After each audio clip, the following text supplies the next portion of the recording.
Teman-teman, sahabat-sahabatku yang terkasih, mari kita kembali lagi pada kesempatan ini bersama-sama mendengar dan merenungkan sabda Tuhan. Kita akan mendengar dan merenungkan sabda Tuhan yang diambil dari Injil Markus bab 13 ayat 24 sampai 32. Kedatangan anak manusia, perumpamaan tentang pohon ara. Tetapi pada masa itu, sesudah siksaan itu, matahari akan menjadi gelap dan bulan tidak bercahaya. Bintang-bintang akan berjatuhan dari langit dan kuasa langit akan guncang. Pada waktu itu orang akan melihat Anak Manusia datang dalam awan-awan dengan segala kekuasaan dan kemuliaannya.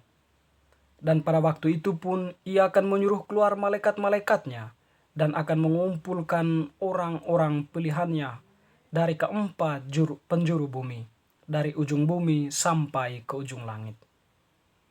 Tariklah pelajaran dari perumpamaan tentang pohon ara.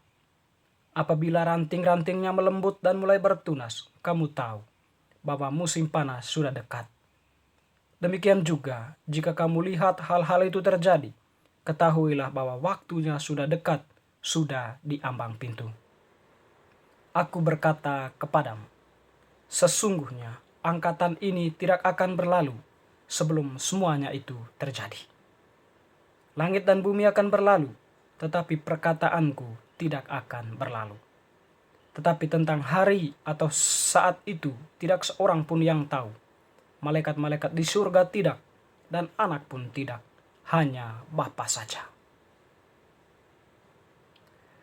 Demikianlah Injil Tuhan, terpujilah Kristus. Teman-teman, sahabat-sahabatku yang terkasih dalam Tuhan, pada hari Minggu biasa yang ke-33 ini, bacaan-bacaan diperdengarkan kepada kita berkaitan dengan kedatangan manusia. Dalam bacaan Injil yang telah kita dengarkan tadi, dilukiskan bahwa Anak Manusia datang dalam awan-awan dengan segala kekuasaan dan kemuliaannya. Kedatangan Anak Manusia tentu dalam hal ini dia datang sebagai raja yang kemudian akan menyuruh malaikat-malaikatnya mengumpulkan orang-orang pilihannya dari keempat penjuru bumi, dari ujung bumi sampai ke ujung langit. Teman-teman terkasih, perkataan Tuhan ini tentu mau mengatakan bahwa pada saatnya kita manusia ini akan berada dalam suatu tempat di mana kita akan diadili. Di sana Tuhan akan menyuruh malaikat-malaikatnya memilih orang-orang pilihannya.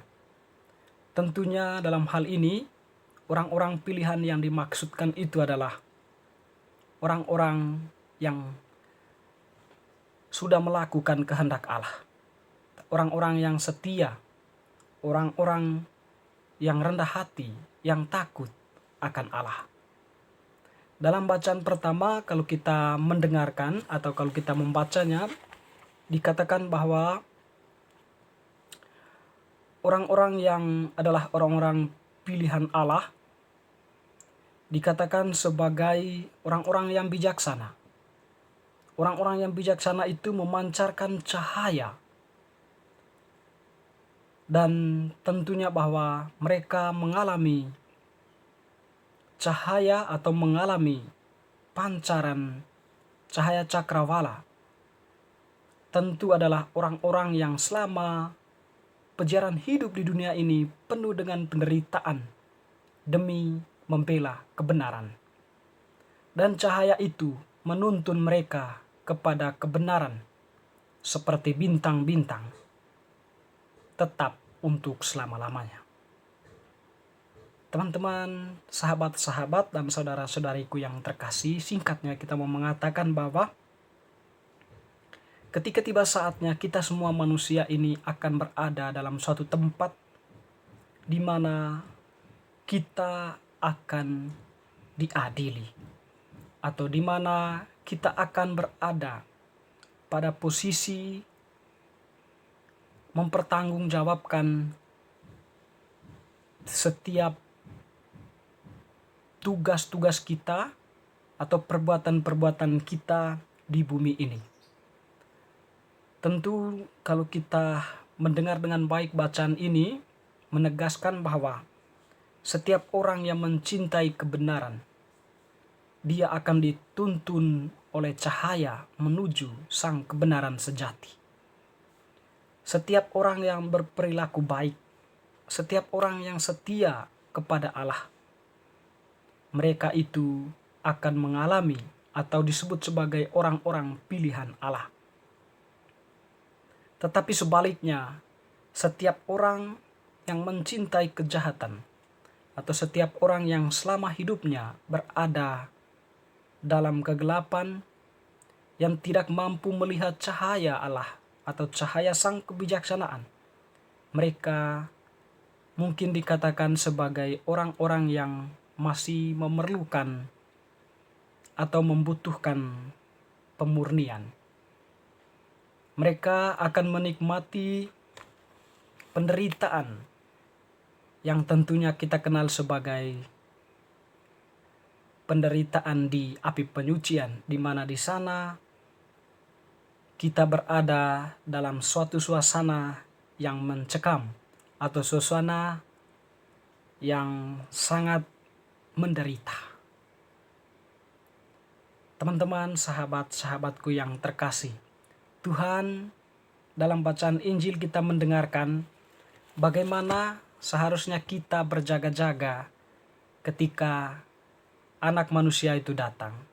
Dia mengangkat suatu perumpamaan, atau dia mengingatkan kembali perumpamaan tentang pohon arah yang pernah diangkatnya, bahwa kalian mesti belajar pada pohon arah itu. Apabila ranting-rantingnya melembut dan mulai bertunas, kamu tahu musim panas sudah dekat. Dalam hal ini Tuhan mau mengatakan bahwa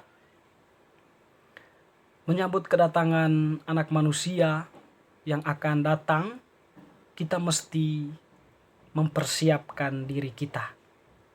Dan kita sebagai orang-orang yang telah mengalami kasih Allah, atau kita yang disebut sebagai anak-anak Allah melalui pembaptisan kita setidaknya memahami perkataan Tuhan ini, berjaga-jaga dalam arti kita senantiasa berada dalam posisi Allah, di mana kita mencintai kebenaran dan sekaligus pelaku kebenaran.